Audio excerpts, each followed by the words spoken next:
Yes, I've been cheated. I've been mistreated. Yes, I've been down, down to the ground, and I've been hurt. Oh, I've lost my shirt, and I've been beaten. Oh, I've been caught cheating. Oh, I might look alright today, but it hasn't always been this way. You better believe me. Nicolas Magie, la magie de l'étoile du St. James. Bonsoir. Bonsoir. Vous allez bien? Très bien. Bon, alors, donc vous êtes chef dans une institution, le St. James, qui est sur le balcon de Bordeaux, qu'on appelle Bouliac. Avant, vous me racontez votre parcours? Je suis un enfant du pays, moi je suis un enfant de Bordeaux, de Gironde. J'ai commencé mon parcours chez Michel Gauthier à Ouzic, une étoile Michelin Col du Chapeau Rouge, avec lequel j'ai passé 3 ans. Ensuite j'ai fait un tour chez Michel Carrère à la Chamade. Après je suis parti chez Denis Franck au pavillon des Boulevards.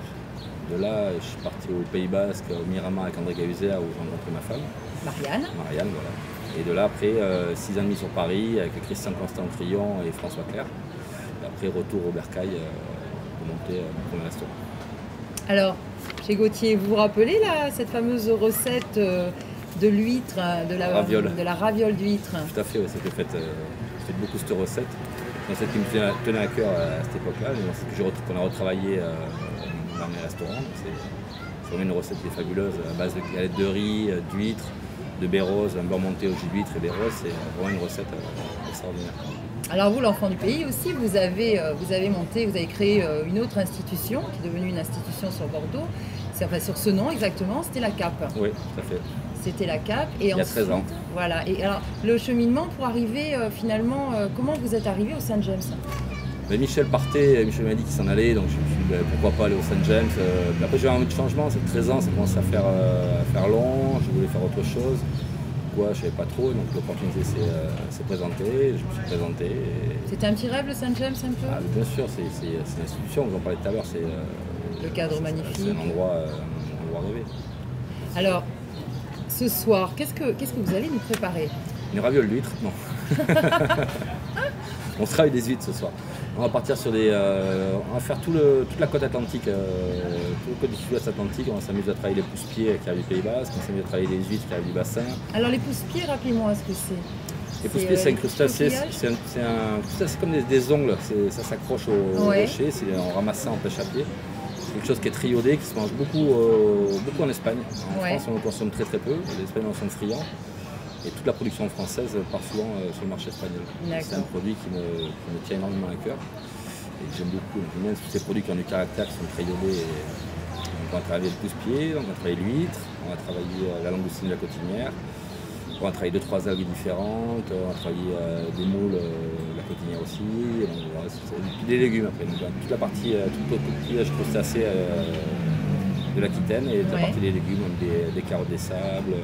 Les premiers pâtissons qui viennent d'arriver, des haricots verts, donc c'est sur un mélange quelque chose de très croquant, très végétal et de côté un mélange très iodé. Frais et estival. Frais et estival. Une recette froide. Les langoustines seront pochées à basse température, donc c'est à 48 degrés en 9 minutes, donc on a vraiment le produit pour le produit. Il n'y a pas de surassaisonnement, il n'y a pas de choses comme ça, c'est pas assaisonné, c'est nature, on est vraiment sur le produit naturel. On va s'amuser avec une béarnaise aux agrumes, un yaourt acidulé rafraîchi avec un petit peu d'estragon et j'ai oublié le mot, et des échalotes. On va s'amuser, parce qu'on fera une démonstration ce soir. Et oui. Et ensuite? Et ensuite le pigeon, je suis un grand amateur de pigeons, on n'avait pas fait l'année dernière, donc on fait cette année. Donc on s'amuse à travailler le pigeon avec l'anguille fumée. Avec pigeon, anguille fumée, framboise et girolles. Voilà, on va s'amuser sur des choses qui sont un peu du... C'est un mélange singulier. Un mélange singulier, la framboise se marie très bien avec le pigeon, se marie très bien avec l'anguille et se marie très bien avec le foie gras. C'est quelque chose qui paraît sur le papier un peu compliqué et en bouche quelque chose qui va très bien ensemble. Et en dessert, on va finir sur la fraise en pleine saison. Fraise, rhubarbe et anis vert. C'est la période. Voilà, on est plein dedans. C'est un bon programme. On va finir sur l'amertume, l'acidité, quelque chose de très très frais, du croquant. Vraiment pour finir sur la fraîcheur. On a remarqué que les chefs aiment bien travailler la volaille quand même. Et la volaille, je vais vous dire pourquoi. L'avantage de la volaille, c'est qu'on fait plaisir au maximum de personnes. L'agneau, beaucoup de gens n'aiment pas l'agneau. Le bœuf, la problématique est des cuissons. Les gens qui mangent bleu, les gens qui mangent bien cuit, donc c'est un peu plus compliqué. Et la volaille, c'est un peu le côté passe-partout. Même si le pigeon est quand même une volaille qui est un peu plus puissante que du poulet, que des choses comme ça. Et c'est plus facile. Un bon programme pour ce soir alors. On va essayer. Bon, nous, on a hâte. Merci Nicolas. Merci à très vite. Et à tout à l'heure surtout. Bon appétit. Merci. Merci.